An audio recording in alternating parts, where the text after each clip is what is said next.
ముఖ్యమంత్రి జగన్ రాష్ట్రంలో జరుగుతున్న తన ప్రభుత్వ పాలన గురించి ఒక మీడియా సమావేశం కూడా నిర్వహించడానికి భయపడుతున్నారని జనసేన పార్టీ రాజకీయ వ్యవహారాల కమిటీ చైర్మన్ ఉమ్మడి ఆంధ్రప్రదేశ్ రాష్ట్ర మాజీ శాసనసభాపతి నాదెండ్ల మనోహర్ ఆరోపించారు. పి గన్నవరంలో సోమవారం నిర్వహించిన జనసేన పార్టీ నియోజకవర్గ స్థాయి సమావేశంలో ఆయన మాట్లాడారు. ముఖ్యమంత్రి సొంత జిల్లాలో ప్రజలందరూ వరదల బారిన పడి నరకయాతన అనుభవిస్తుంటే వారిని ఆదుకోవడంలో ముఖ్యమంత్రి జగన్ పూర్తిగా విఫలమయ్యారని తెలిపారు. అన్ని కాగితాలు పట్టుకోమని చెప్పి పైసలు తెప్పించి చివరికి 100% క్రాప్ డ్యామేజ్ జరిగితే 30% మీకు ఇస్తాం, అంతగా ఎక్కువ ఇవ్వమని చెప్పి చేతులు దొరుకుతుంటారు. 5 నెలలు కష్టపడ్డ రైతు ఈరోజు కన్నీరు పెట్టుకుంటున్నారు. మన ప్రాంతంలో కనీసం ప్రభుత్వం నుంచి స్పందించే మనస్తత్వం లేదు. గతంలో మనం ఇన్సూరెన్స్ ఇచ్చేవాళ్ళం, ముందేమో మండలానికి గ్రామానికి పరిమితంగా ఇచ్చేవాళ్ళం. రైతు దగ్గర నుంచి మనం సేకరించిన సమాచారం బేస్ చేసుకొని అందరినీ కూడా ఒకే విధంగా చూసే ఆలోచన ఈ ప్రభుత్వానికి రావాలి. ఈ అంశాలపైన దయచేసి మీరందరూ కూడా దృష్టి పెట్టండి. ఎందుకంటే రేపటి రోజున మనందరం పార్టీ తరఫున మనం మాట్లాడాలనుకున్నప్పుడు, చిన్న ప్రాంతాల్లో మనం కూర్చుని 10 మందితో మాట్లాడుతున్నప్పుడు ఏ విధంగా జనసేన పార్టీ పవన్ కళ్యాణ్ గారు ముఖ్యమంత్రి అయితే మన రాష్ట్రానికి ఏ విధంగా మనం మంచి పరిపాలన అందించగలుగుతున్న అంశాలపైన మీకు కూడా కొంచెం అవగాహన ఉండాలి. మాట్లాడుకోవాలి, మనం చర్చించుకోవాలి. అప్పుడే ప్రజలు కూడా దీని గురించి పూర్తి స్థాయిలో నమ్మకం కలుగుతున్నారు. కూడా శ్రీకాకుళం లాంటి జిల్లాలో మనం గెలిచాం. కడప లాంటి జిల్లాలో చాలామంది యువకులు నిలబడ్డారు, పోరాడారు. అక్కడ ఎటువంటి పరిస్థితి ఉందో మీకు బాగా తెలుసు. క్యాంపెయిన్కి వెళ్తే సాయంత్రం ఇంటికి తిరిగి వస్తాం లేదో ఒకటి తెలియదు చాలా మందికి. అయినా కానీ జనసేన జెండా పట్టుకుంటే చాలా మందికి ఆ ధైర్యం ఉంటుంది, కండువా కప్పుకుని వెళ్దాం అని ధైర్యంగా నిలబడి చేసే వ్యక్తులు చాలా మంది మన పార్టీలో ఉన్నారు. మనకి ఈ రోజున ఈ ప్రాంతంలో కోనసీమలో అద్భుతంగా మనకి పార్టీకి మంచి రోజులు ఉన్నాయి, మంచి భవిష్యత్తు ఉంది, మంచి నాయకత్వం ఉంది మనకి మన జిల్లాలో. తూర్పుగోదావరి జిల్లాలో ఎక్కడ లేని విధంగా ఇందాక దుర్గేష్ గారు అన్నట్టు 15 నియోజకవర్గాల్లో మనకి ఇన్ఛార్జ్ రెడీగా ఉన్నారు. అందరూ బాగానే వ్యక్తులు, బాగా కష్టపడే మనస్తత్వం. మీరందరూ జాగ్రత్తగా వారిని ఆదరించి చేయాల్సిన కార్యక్రమాలు మీరు చేయండి. మంచి కార్యక్రమం చెప్పారు ఇప్పుడే కుమార్ గారు. ప్రతి ఆదివారం మనం ఒక గ్రామానికి వెళ్ళి కూర్చుని ఏ విధంగా మనం మన భావజాలం ఏంటి, పవన్ కళ్యాణ్ గారి సిద్ధాంతాలు ఏంటి, జనసేన పార్టీ ఏ విధంగా కష్టపడుతుంది దానిపైన వివరించుకోవాల్సిన అవసరం డెఫినెట్గా ఉంది. ఎందుకంటే రకరకాల అనుమానాలు సృష్టించి మన పైన దుష్ప్రచారం చేసి, మన నాయకుడి పైన దుష్ప్రచారం చేసి 2019 ఎన్నికల్లో మనల్ని చాలా ఇబ్బంది పెట్టారు. అప్పుడున్న ప్రభుత్వంలో ఉన్న పెద్దలు, ఇప్పుడున్న ప్రభుత్వంలో ఉన్న పెద్దలు గుర్తు తెచ్చుకోండి. మీరు ఆ రోజు నిజాయితీగా 175 స్థానాల్లో పోటీ చేద్దాం మనం ముందుకు వచ్చాం. ఎందుకు వచ్చాం? యువతకు అవకాశం ఇద్దాం, కొత్త నాయకత్వాన్ని పెంచుతాం. ఎప్పుడు లేని విధంగా మనం ఇరు పార్టీలు 15 కోట్లు 10 కోట్లు 20 కోట్లు అడుగుతున్న ఒక సీట్ కోసం మనం మాత్రం సామాన్య కుటుంబం నుంచి వచ్చిన యువకుడికి రేపటి రోజున అతనే అక్కడ అగ్రస్థానానికి వెళ్ళేటట్టు, నాయకత్వం ఆయన చేతిలో అప్పచెప్పేటట్టు ఒక 25 సంవత్సరాల భవిష్యత్తు కోసం సిద్ధం చేయాలి మన దేశాన్ని అనే ఉద్దేశంతో పవన్ కళ్యాణ్ గారు ఆ రోజు నిర్ణయాలు తీసుకున్నారు. ఏ విధంగా జగన్మోహన్ రెడ్డి గారు ఏపీపీఎస్సీ క్యాలెండర్ మోసం చేశారో మీ అందరూ తెలుసు. జాబ్ క్యాలెండర్ అని చెప్పాడు. 1వ తారీఖున 1,00,000 ఉద్యోగాలు ప్రతి సంవత్సరం ఇస్తానన్నారు. మర్చిపోయారు మీరు కూడా. 1,00,000 ఉద్యోగాలు ఇస్తారని ప్రతి సంవత్సరం జగన్మోహన్ రెడ్డి గారు. ఈరోజు ఉద్యోగులు రాని వాళ్ళు కాదు కదా, ఉద్యోగస్తులే బయటకు వచ్చారు ధర్నా చేయడానికి ప్రభుత్వం పైన సిద్ధమయ్యారు. ఎంత అన్యాయంగా పూర్తి దిగజారిపోయి ప్రభుత్వాన్ని నడిపిస్తున్నారని ఎంత తెలుస్తోంది. మంత్రులు నిజంగా మంత్రులే కాదు. ఒక మంత్రి అంటే ఇదివరకు జిల్లా మొత్తానికి ఉపయోగపడేది. ఈరోజు మంత్రి తన సొంత నియోజకవర్గానికి ఏం చేయలేకపోతున్నారు. పర్ఫెక్ట్గా చెప్పారు. అంటే నాకు ఆశ్చర్యం కలిగిస్తుందంటే, జనరల్గా అడ్వైజర్ అంటే ఉన్నత స్థాయి వ్యక్తి లేదా ఒక పర్టికులర్ డిపార్ట్మెంట్ యొక్క బాగా గ్రిప్ ఉన్న మనిషిని అప్పుడే అడ్వైజర్ పెట్టుకుంటారు. అన్ని శాఖల గురించి ఆయనే ప్రెస్ మీట్లు పెడతారు. అందరి మొత్తం తరఫున ఆయనే మాట్లాడతారు. పోనీ ప్రభుత్వం తరఫున మాట్లాడుతున్నారంటే అది కూడా కాదు, మళ్ళీ రాజకీయ పరంగా కూడా ఆయనే మాట్లాడతారు. సో చాలా ఆశ్చర్యం కలిగిస్తుంది. ఎందుకంటే ఈరోజు ఇది కూడా గమనించాలి. మీరందరూ కూడా 2.5 సంవత్సరాలు అయింది. మన మీడియా మిత్రులు అడగండి, జగన్మోహన్ రెడ్డి గారు ఈ రోజు వరకు కనీసం ఏ ఒక్క మీడియా మిత్రులతో మాట్లాడా? ఏ ఒక్క ప్రెస్ కాన్ఫరెన్స్ పెట్టాడా ఎక్కడైనా రాష్ట్రంలో? కనీసం ఒక ప్రశ్న తీసుకోవడానికి ఆయనకి ధైర్యం చావడం లేదు. ఒక్క ప్రశ్న తీసుకోవడానికి ఆయన ధైర్యం చావడం లేదు. నేను మొన్న ఒంగోలుకి వెళ్ళా గత నెలలో ఒంగోలుకి వెళ్ళినప్పుడు నేను అక్కడ చేరిన ఒక రోజు ముందు జగన్మోహన్ రెడ్డి గారి భారీ సభ ఉండేది. అక్కడ ఉన్న ప్రజలు ఎంత ఇబ్బంది పెట్టారంటే తెలుసుకోలేదు ఈ విషయం. అక్కడ ఉన్న ప్రజలు ఎంత ఇబ్బంది పెట్టారంటే ముఖ్యమంత్రి గారు వస్తున్నారండి, రోడ్డు మీద ఉన్న బడ్డీ కోట్లన్నింటినీ కూడా ఖాళీ చేయడం కాదు, క్రేన్ పెట్టి ఎత్తుకుని తీసుకెళ్ళిపోయారు. అక్కడి నుంచి చిన్న చిన్న వ్యాపారస్తులు ఎవరైతే బడ్డీ కోట్లు పెట్టుకుంటారో ఆ బడ్డీ కోట్లు కూడా ఖాళీ చేయించారు. సభ దేనికోసం? ఒక 20,000-30,000 మంది మహిళలు తీసుకొచ్చి ఈ మహిళా సాధికారత కోసం ముఖ్యమంత్రి గారు బ్రహ్మాండంగా మీ అకౌంట్లో ఖాతాల్లో డబ్బులు పడిపోతాయని చెప్పి సభ ఏర్పాటు చేశారు. ఈరోజు రాష్ట్రంలో ఉన్న దుస్థితి, మొట్టమొదటిగా ఆ రోజున ఎన్నికలైన గంట సేపటికి పవన్ కళ్యాణ్ గారు ప్రెస్ కాన్ఫరెన్స్ ఏర్పాటు చేసి ఇంత భారీ మెజార్టీ ఇచ్చారు జగన్మోహన్ రెడ్డి గారు కాబట్టి ఆయన అభినందిస్తూ ఒక 2 సంవత్సరాల పాటు జనసేన పార్టీ మీకు పూర్తి స్థాయిలో మద్దతు పలుకుతుంది, మీరు దయచేసి మంచి పరిపాలన అందించండి, ఎక్కడైనా సూచనలు చేయాలంటే సూచనలు చేస్తాం అనే మాట ఆయన ధైర్యంగా చెప్పారు. కానీ 4 నెలలకే ప్రజల పక్షాన నిలబడి బయటికి రావాల్సి వచ్చింది. ఎప్పుడైతే ఇసుక కొరత మన రాష్ట్రంలో కనిమిగిన రీతిలో ప్రభుత్వమే డైరెక్ట్గా ఇసుకని ఒక వ్యాపారంగా భావించి సొంత మనుషులకు అప్పచెప్పి దోపిడీకి దిగారో భవన నిర్మాణ కార్మికులు లక్షల్లో పాపం రోడ్డు పైన పడిపోయారు. వాళ్ళకి అడ్డగా నిలబడడానికి ఆ రోజు పవన్ కళ్యాణ్ గారు రాష్ట్ర వ్యాప్తంగా ఒక పెద్ద కార్యక్రమం చేశాం. ఆ రోజు కూడా డొక్కా సీతమ్మ గారి స్ఫూర్తితోటి మన జన సైనికులు ప్రతి నియోజకవర్గాల్లో 2 రోజులు భోజనాలు పెట్టమంటే 5 రోజులు కూడా మన జన సైనికులు ఆ రోజు ఏర్పాటు చేశారు. కాబట్టి ఎక్కడ మనం సేవా కార్యక్రమం తక్కువ దొరికేశారు అన్నట్టు సేవా కార్యక్రమాలు అనేక సందర్భాలు చేస్తూ వచ్చాం. కోవిడ్ పరిస్థితుల్లో భారతదేశంలో ఇతర పార్టీలతో పోల్చుకుంటే మన జనసేన పార్టీ చాలా అద్భుతంగా క్షేత్రస్థాయిలో మన జన సైనికులు వాళ్ళ వంతు వాళ్ళు పాపం నిలబడి మన అధ్యక్షుల గారి పిలుపు మేరకు ముందుండి నడిపించారు అనేక కార్యక్రమాలు. నిన్న మొన్న నేను కడప జిల్లా, చిత్తూరు జిల్లాలో 100 లక్షలు పర్యటించడం నేను చూశాను. అందరికన్నా ముందు ఫోన్ కాల్ చేసి ప్రజల దగ్గరికి వెళ్ళిన వ్యక్తులు ఎవరంటే మన జన సైనికులు. అక్కడ రాష్ట్ర ప్రభుత్వం నుంచి అధికార యంత్రాంగం కాదు. కార్యక్రమం కూడా చాలా నిజాయితీగా చేస్తున్నాం, ఇంటింటికి పంచుతున్నాం. తన కాకుండా ఎవరైతే బాధ్యతలు ఉన్నారో వాళ్ళు గుర్తించాం. ఈ కార్యక్రమాల్లో భాగంగా మీరు చూస్తున్నారు కోవిడ్ అనేటువంటి పరిస్థితులు ఉన్నాయి. కానీ ఈ రాష్ట్ర ముఖ్యమంత్రి ఎక్కడ ఉన్నాడు చెప్పండి? 45 సంవత్సరాలకి చిన్న వయసులో ముఖ్యమంత్రి పదవి ఇప్పిస్తే కోవిడ్ సందర్భంలో కనీసం ఒక ఆసుపత్రి కూడా రాలేదు, ఎవరిని కూడా ఆదుకోలేదు. చివరికి ఒక 4 నెలల క్రితం అనుకుంటా మొట్టమొదటిసారి మీ నియోజకవర్గంలో పాఠశాలల కోసం వచ్చారు. చూసారు మీరందరూ కూడా కార్యక్రమం జరిగిందో. నేనే ఆశ్చర్యపోయాను, ప్రభుత్వ కార్యక్రమం ఈ విధంగా జరుగుతుందా? పాఠశాలలో పోయి ముఖ్యమంత్రి గారు పిల్లలతో మాట్లాడినట్టు స్కూల్స్ అన్ని కూడా నాడు నేడు అనే కార్యక్రమం ఏర్పాటు చేసి ఎవరిని మోసం చేస్తున్నారు? అంటే ఈ జిల్లాలోనే ఇతర గ్రామాల్లో, ఇతర మండలాల్లో ఏ విధంగా పాఠశాలలు ఉన్నాయో ఒకసారి చూడండి. ఇక్కడ ఉన్న గౌరవ శాసనసభ్యులు మరి ఆయన గురించి పీగనాలు చాలా పాపులర్ అయిపోయింది రాష్ట్రంలో. రాజకీయంగా ప్రజలు మిమ్మల్ని ఆశీర్వదిస్తే మంచి సేవా కార్యక్రమాలు చేసి ప్రజలకు దగ్గరయ్యి మంచి పేరు సంపాదించుకునే అవకాశం ప్రజాస్వామ్యంలో కల్పిస్తే అది కేవలం వ్యక్తిగత విషయాలకి పరిమితమైపోతున్నారు. జగన్మోహన్ రెడ్డి గారు పొరుగు రాష్ట్రంలో ఉన్న ముఖ్యమంత్రులు చూసి నేర్చుకోవాలి.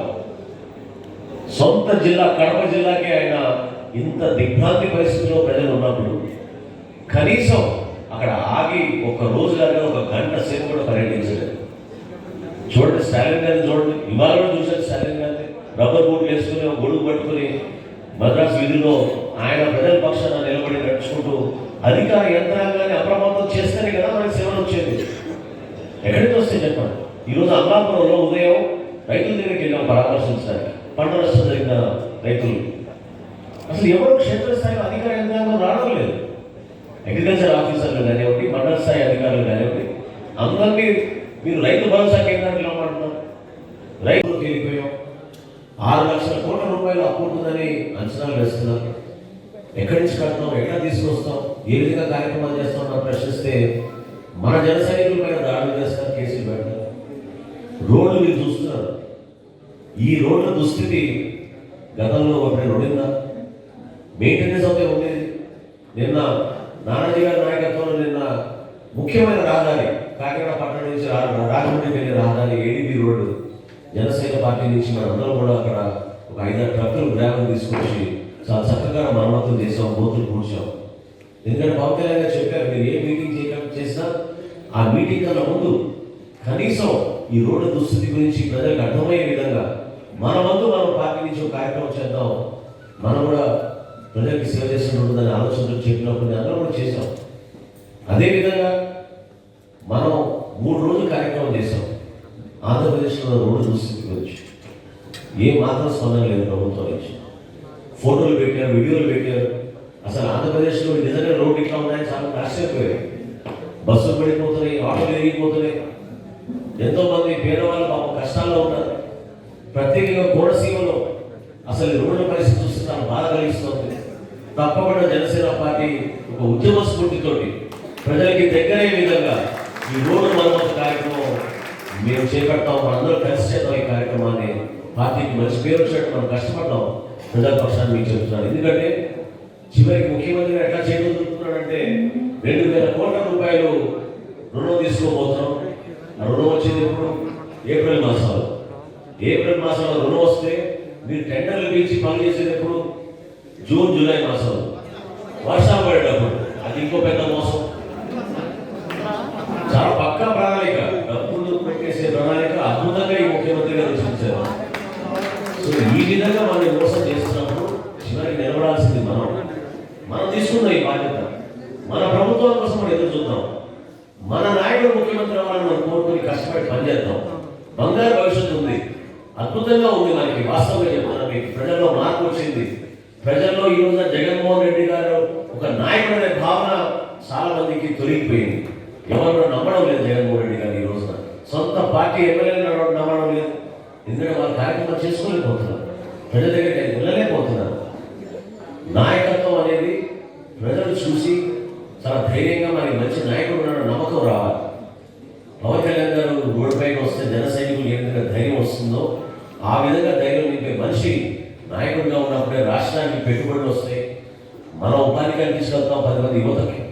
ఈ ప్రాంతంలో మనకి ఓఎన్జీసీ ఉన్నా, ఇతర పబ్లిక్ సెక్టర్ యూనిట్స్ ఉన్నా కూడా మనం ఇందాక శేఖర్ గారు 400 కోట్ల రూపాయలు నిధులు వాళ్ళకి ఖర్చు పెట్టడానికి అవకాశం ఉన్నా కూడా మన ప్రాంతాల్లో ఏం ఖర్చు పెట్టారు? ఎందుకు రావు మనకి నిధులు? దీన్ని ప్రశ్నించింది ఎవరు? ఆ రోజున ఎన్నికల ముందు పవన్ కళ్యాణ్ గారు ప్రశ్నించారు. ఒక మంచి కృషి చేసుకుంటూ ప్రణాళిక సిద్ధం చేసుకుని భవిష్యత్తులో మనం ఎట్లా సిద్ధమవ్వాలి ఈ ఎలక్షన్ కోసం అనేది మీ అందరిలో కూడా ఒక మార్పు రావాలి. ఎందుకంటే కేవలం మనం ఒక మీటింగ్ చేసుకోవడం వల్ల, ఒక ర్యాలీ చేసుకోవడం వల్ల, మనం 200 బైక్లు 1000 బైక్లు తీసుకుని మనం ఒక ప్రొసెషన్లో వెళ్ళిపోతే మనకి ఓటు పడిపోతే సరిపోదు. సోషల్ మీడియా గురించి కూడా నేను ఈ సందర్భంగా చెప్తున్నాను. దయచేసి సోషల్ మీడియాని కేవలం మనం సమాచారం అందించడం కోసం మీరు ఉపయోగించండి. మనం చేసే కార్యక్రమాల గురించి మీరు ఉపయోగించండి. అంతేగాని మనలో మనం అనవసరంగా దాని గురించి ఉన్నదానికన్నా పెద్దగా ఊహించేసుకుని మనకి ఇన్ని కార్యక్రమాలు జరిగిపోయినాయి, ఇంత వేల మంది వచ్చారు, లేకపోతే ఇంత లక్ష మంది మన సోషల్ మీడియా పోస్టులు చూశారు అని అనుకోవడం ఒక ఎత్తైతే అది చివరికి వ్యక్తిగతంగా అనవసరంగా మనం దూషణలకి పరిమితమయ్యే పరిస్థితి కూడా చాలా నియోజకవర్గాలు వచ్చింది. దయచేసి మన పార్టీలో ముందుగా మనందరం కూడా నేర్చుకోవాల్సింది మనల్ని మనం గౌరవించుకోవాలి, మన వీర మహిళలను గౌరవించుకోవాలి, మన యువకుల్ని మనం గౌరవించుకోవాలి, ఇతర కులాల నుంచి వచ్చిన మన పార్టీలో ఉన్న పెద్ద మనుషులందరినీ కూడా మనం గౌరవించుకోవాలి. ఆ రోజు పవన్ కళ్యాణ్ గారు ఒక మంచి ఆలోచనతో సమాజంలో ఎవరు మాట్లాడే విధంగా ఎందుకు ఆ రోజు ఆ మాట్లాడే రాజమండ్రి సభలో చెప్పారు. అందరూ కూడా పెద్దన్న పాత్ర పోషించి ప్రతి ఒక్కరిని ప్రోత్సహించండి. ఎందుకంటే మనం చూసాం, మనం స్థానిక సంస్థల ఎన్నికల్లో నిజంగా నా యువకుడు దాన్ని చెప్పినట్టు ఎక్కువ స్థానం జనసేన పార్టీ గెలిచిందంటే ఎస్సీ బీసీ స్థానాలు, రిజర్వ్ ఉన్న స్థానాల్లో మనం గెలిచాం రాష్ట్ర వ్యాప్తంగా. ఎందుకంటే మీరందరూ బాధ్యత తీసుకున్నారు, ఆ బాధ్యత మీరు తీసుకున్నారు. పార్టీని గెలిపించుకోవాలి, పవన్ కళ్యాణ్ గారి పిలుపు మీద మనం నిలబెట్టాలి. వివిధ స్థాయిలో పదవుల్లో ఉన్నవారు, పార్టీ తరఫున పోటీ చేసిన వ్యక్తులు, అదేవిధంగా నాయకత్వం నాయకత్వం అంటే ఈ విధంగా ఉండాలని చెప్పి పవన్ కళ్యాణ్ గారు చూసి మీరందరూ కూడా పట్టుదలతో పనిచేసుకుంటూ ఉంటారు. చాలా సందర్భాల్లో నేను జిల్లాలో పర్యటిస్తున్నప్పుడు ఎంపీటీసీగా పోటీ చేసిన అభ్యర్థులు, కౌన్సిలర్గా పోటీ చేసిన అభ్యర్థులు, మీ జిల్లాలో కూడా నిన్న ఇవాళ నేను కలిసినప్పుడు 20 లక్షలు ఆఫర్ చేశారండి, 10 లక్షలు ఆఫర్ చేశారండి విత్డ్రా అవ్వమని. విశాఖపట్నంలో ఏకంగా 70 లక్షలు ఆఫర్ చేశారు ఒక అభ్యర్థిని విత్డ్రా అవ్వమని. కానీ వీళ్ళు ఎక్కడ కూడా తగ్గలేదు. ఎందుకంటే రాజకీయాల్లోకి వచ్చింది లేదా మన భవిష్యత్తు కోసం, మన బిడ్డల కోసం మనం ముందుకు వచ్చినప్పుడు ఇంత చిన్న పని ఇంత ఒత్తిడి తీసుకొచ్చినా కూడా ఈ విషయంలో మనం ఎందుకు తరగాలని దానిపైన చాలా ధైర్యంగా నిలబడ్డ వ్యక్తులు వీళ్ళంతా. సో పార్టీలో ఎప్పుడు కూడా మనందరం కూడా కొంత కష్టకాలం మనం ఏ విధంగా ఈ రోజు ఇంత బైకింగ్ చేసుకుంటామని ఎంత సరదాగా గర్వంగా చెప్పారో ఆయన. వాస్తవంగా 6 సంవత్సరాల క్రితం 7 సంవత్సరాల క్రితం పవన్ కళ్యాణ్ గారు పార్టీ స్థాపించినప్పుడు ఎవరున్నారు చెప్పండి? జెండా కట్టడానికి ఏ గ్రామాల్లో ఎవరున్నారు? జన సైనికులు ఆ రోజున, నాయకులు ఎవరున్నారు ఆ రోజున? కానీ అంత ధైర్యంగా రాష్ట్రం వెళ్ళిపోతున్న సందర్భంగా ఆయన నిర్ణయం తీసుకుని పార్టీ కోసం, మన ప్రజల కోసం ఆయన అంకిత భావంతో ముందుకు వచ్చినప్పుడు అందరూ ఆదరించారు. అది అంచెలంచెలుగా ఎదిగి ఈ రోజున మనం అనేక ప్రాంతాల్లో చాలా బలంగా మనం ఎదిగాం. పి గన్నవరం మనం రాష్ట్రంలో గెలవాల్సిన నియోజకవర్గాల్లో అగ్రస్థానంలో ఉంటుంది మనకి. పి గన్నవరం వెంటబడి 10 మంది కాదు, 20 మంది కాదు, 30 మంది పి గన్నవరం నుంచి నేను ఎక్కడున్నా అక్కడ తీసుకొచ్చి మాకు ఇన్ఛార్జ్ ఎవరు వెంటబడుతూ ఉండేవారు. కానీ పార్టీలో ఒక సిస్టమ్ ఉంది. ఏంటంటే ముందుగా మనం వ్యవస్థాపకంగా మనం బలపడాలి. క్షేత్రస్థాయిలో మనం కమిటీలు ఏర్పాటు చేసుకుందాం. ఒక్కొక్క అంచెలుగా మనం ఎదిగి వెళ్తున్నప్పుడు పార్టీ నిర్మాణం చాలా బలంగా జరుగుతుందని పవన్ కళ్యాణ్ గారు ఒక నిర్ణయం వచ్చి ఇన్ఛార్జీలు మాత్రం మనం మార్చి వరకు ఆపుదాం. మార్చిలో కొన్ని మంచి నిర్ణయాలు తీసుకుని రాష్ట్ర వ్యాప్తంగా ప్రతి నియోజకవర్గంలో కూడా ఒక ఇన్ఛార్జిని నామినేట్ చేసేటట్టు అప్పుడు ముందడుగేద్దాం అనేది మన అధ్యక్షుడు పవన్ కళ్యాణ్ గారు తీసుకున్నారు. కాబట్టి 3 రోజులు మీరు ఓపికగా ఉన్నారు, ఇంకొక 3 నెలలు మీరు ఓపికగా ఉండండి.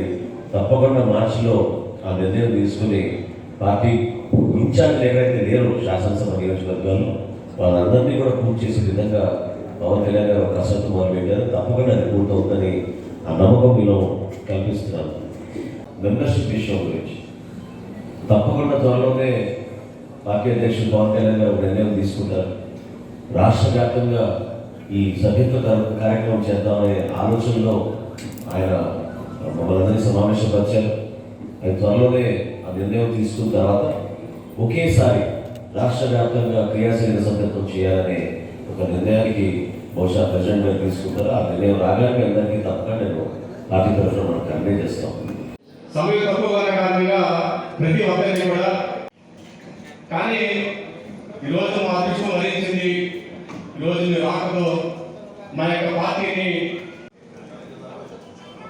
ముఖ్యంగా 4 మండలాల సమ్మేళనంతో ఏర్పడినటువంటి పి గన్నవరం నియోజకవర్గం 5000 మండలంలో ప్రాంతంలో ఉంది. 4 మండలాలు కూడా చుట్టూ నదీ పరివాహక ప్రాంతంలో ఉన్నటువంటి నియోజకవర్గం. అదేవిధంగా ఇక్కడ ప్రధానంగా చూసినట్లయితే మీరందరూ కూడా మంచి మనసుతో నిలబడ్డారు. పవన్ కళ్యాణ్ గారి పిలుపు పేరు కొంతమంది గెలవగలిగారు, కొంతమంది గెలవలేకపోయాం. కానీ 14 మంది సర్పంచులు, 11 ఎంపీటీసీలు గెలిచామంటే ఇన్ఛార్జ్ అనే చోట నిజంగా ఆశ్చర్యం కలిగిస్తుంది. చాలా గర్వంగా మన జనసేన పార్టీ ఈ రోజున ఈ ప్రాంతం నుంచి మనం ఇంత చక్కటి సభ జరుపుకోగలుగుతున్నాం. అందరికీ మనస్ఫూర్తిగా అభినందిస్తూ ఈ కార్యక్రమాన్ని మనం ఇంకా ముందుకు తీసుకెళ్దాం. మీతో పాటు మేమందరం మీకు తోడుగా ఉంటాం. పవన్ కళ్యాణ్ గారు స్వయంగా మీకు ఆ భరోసా ఇవ్వడానికి మమ్మల్ని ఇక్కడ పంపించాలని మరొకసారి మీకు తెలుపుకుంటూ, ఎందుకు మంచి కార్యక్రమాలు చేయరు, ఎందుకు ఈ కంపెనీలు మెయింటైన్ చేయలేవా ఈ రోడ్లు, ఈ కంపెనీ మనకి తాగునీటి సమస్య పరిష్కారం చేసిన డబ్బులు ఖర్చు పెట్టలేదా? ఖచ్చితంగా మనం తెలియాలి. కాబట్టి ఇప్పటికే బాగా ఆలస్యం అయిపోయింది. మనం చెప్పుకోవడం చాలా సమస్యలు ఉన్నాయి. కానీ నాకు ఈ చక్కటి అవకాశం ఇచ్చినందుకు, ఎందుకంటే ఈ కార్యకర్తలతో మనం కూర్చొని మాట్లాడుతున్నప్పుడు మన భవిష్యత్తు గురించి ఒకే ఒకటి నేను చెప్పదలుచుకున్నాను. మీరెంత పార్టీ గురించి ఆలోచిస్తారో అంతకన్నా ఎక్కువగా పవన్ కళ్యాణ్ గారి పార్టీ గురించి ఆలోచిస్తారు. మన పార్టీ అందరికన్నా ముందుండాలి. దేనికోసం? స్వార్థం కోసం కాదు, పదవి కోసం కాదు, మన ప్రజానికాని కోసం, మన రాష్ట్రం కోసం. కానీ మనం ప్రతి ఎన్నికల్లో మనం పోటీ చేయాలి, మనం గెలవాలి అనే తపన మీలో రావాలి. పవన్ కళ్యాణ్ గారు కోరుకోరు, ఎందుకంటే ఆయనకున్న మనస్తత్వంతో మనం ఒక మంచి కార్యక్రమం చేద్దాం, 10 మందికి ఉపయోగపడతామని అంటారు. కానీ ఆయన ఇతర రాజకీయ నాయకుల్లాగా ఏదో పదవి కావాలని తొందరపడే మనిషి కాదు. కానీ మన పార్టీ నిర్మాణం జరగాలి. మనం కూడా రేపటి రోజున మన ప్రభుత్వంలోకి రావాలి. మనం కూడా మన జనసేన పార్టీ ప్రభుత్వం ద్వారా మన ప్రజలకి మంచి కార్యక్రమాలు చేయాలి. దానికి మనకి చక్కటి నాయకత్వం ఉంది ఈ రోజున. ఆ నాయకత్వం ఎప్పుడైనా సరే మీకు అండగా నిలబడడానికి కలిసి వస్తాం. మన నియోజకవర్గంలో మన ఇన్ఛార్జీలు వేసుకుందాం, తప్పకుండా పవన్ కళ్యాణ్ గారు మంచి నిర్ణయం తీసుకుంటారు. అదేవిధంగా కమిటీలన్నీ కూడా మీరు చక్కగా మీరందరూ మీరు కూర్చుని తీర్మానం చేసుకొని మంచి వ్యక్తులు ఎంపిక చేయండి. ఎందుకంటే వీళ్ళే పునాదులు. మరి మండలాధ్యక్షుడు అనే వ్యక్తి రేపటి రోజున జనసేన పార్టీకి పునాదులు వీళ్ళే. దయచేసి మీరందరూ మంచి ఆలోచనతో కూర్చుని మీరు అందరినీ సమిష్టిగా ఒక నిర్ణయం తీసుకుని జిల్లా అధ్యక్షుడి గారి దృష్టికి తీసుకొస్తే దాన్ని పవన్ కళ్యాణ్ గారు త్వరలోనే ఆమోదం చేసి డిసెంబర్ 31 తారీఖు కల్లా ప్రతి నియోజకవర్గంలో మన జిల్లాలో మండల కమిటీలు, గ్రామ కమిటీలు అన్నీ కూడా పూర్తయ్యేటట్టు దయచేసి మీరందరూ కూడా ఆ కార్యక్రమాన్ని మీరు విజయవంతం చేయమని కోరుకుంటున్నాను. ఇదేదో మనం ఈ ఉదయమే అనుకుంటాం. నేను నానాజీ గారు దుర్గేష్ గారు కార్లో వెళ్తున్నప్పుడు ఇందాక దుర్గేష్ గారు అన్నట్టు నిజంగా జనసేన పార్టీలో ఒక నాయకుడికి అండగా నిలబడడానికి ప్రతి నియోజకవర్గంలో కూడా మన పార్టీ అధ్యక్షులు అద్భుతంగా జనసైనికులు ఈ విధంగా తయారు చేసి పెట్టారు. అది కులాలకు అతీతంగా, మతాలకు అతీతంగా వచ్చే యువత, వీర మహిళలు, వీళ్ళందరూ కూడా ఏంటంటే ఒక సిద్ధాంతాన్ని నమ్ముకొని ఒక మార్పు వస్తుంది పవన్ కళ్యాణ్ గారి ద్వారా. ఆయన రాజకీయాల్లో ఉంటే ఆయన ద్వారా మనం ఏదైతే ఒక ఆశయంతో మనం పనిచేస్తున్నాము, ఆ ఆశయ సాధన కోసం అటువంటి వ్యక్తి మనకు చాలా అవసరమైన నమ్మకంతో ఎంతోమంది ముందుకు వచ్చారు. ఈరోజు మనం బహుజన సమాజం గురించో, అంబేద్కర్ గారి గురించో, కాంశీరామ్ గారి గురించో, మాయావతి గారి గురించో మన పార్టీలో ఎక్కువ ఎందుకు మాట్లాడతామంటే అది కేవలం మన దళిత సోదరులు ఒక్కలే కాదు మాట్లాడేది. ఎక్కువగా డిఎంఆర్ శేఖర్ గారు అంటే పవన్ కళ్యాణ్ గారు ఎక్కువ మాట్లాడతారు. ఎందుకంటే ఆ నమ్మకం మనలో ఉంది. వాస్తవంగా ఎంతో కష్టపడి సమాజంలో ఇన్ని సమస్యలు అధిగమించి నలిగిపోయి ఇబ్బందులు పెడుతున్న సందర్భంలో కూడా చదువుకుని కుటుంబాన్ని కాపాడుకుని పైకి వచ్చి ఉన్నత స్థాయి ఎదిగిన వాళ్ళు చాలా మంది ఉన్నారు. పవన్ కళ్యాణ్ గారు నేను లక్నోకి వెళ్ళినప్పుడు మాయావతి గారిని ఏదో మామూలుగా ఒక పొలిటికల్ మీటింగ్ కోసం వెళ్ళామని అనుకున్నాం. కానీ 5-6 గంటలు ఆమెతో కూర్చొని రోజంతా మేము చర్చించుకున్నప్పుడు అసలు ఆమె, కాంశీరావు గారు, ఆమె కలిసి ఉత్తరప్రదేశ్ లాంటి రాష్ట్రం, ఉత్తరప్రదేశ్ ఒక దేశం అంత స్థాయి ఉన్న రాష్ట్రం, అది 85 పార్లమెంట్ సభ్యులున్న రాష్ట్రం, 403 అసెంబ్లీ స్థానాల్లో రాష్ట్రం, అంత జనాభా ఉన్న ఆ రాష్ట్రంలో ఈ రోజున ఆమె 3 సార్లు ముఖ్యమంత్రి అయ్యారంటే చపాతీలు, పచ్చడి పొద్దునే కట్టుకొని సైకిల్ తొక్కుకుంటూ వాళ్ళు రాష్ట్రం అంతా ప్రయాణం చేశారు. కాంశీరామ్ గారు, మాయావతి గారు ఎంత కష్టపడి ఉంటారు. వాళ్ళు పార్టీని ఏ విధంగా స్థాపించారు. ఈ రోజున అది కేవలం మన జన సైనికుల వల్ల జనసేన పార్టీకి సాధ్యం అవుతున్న ఖచ్చితంగా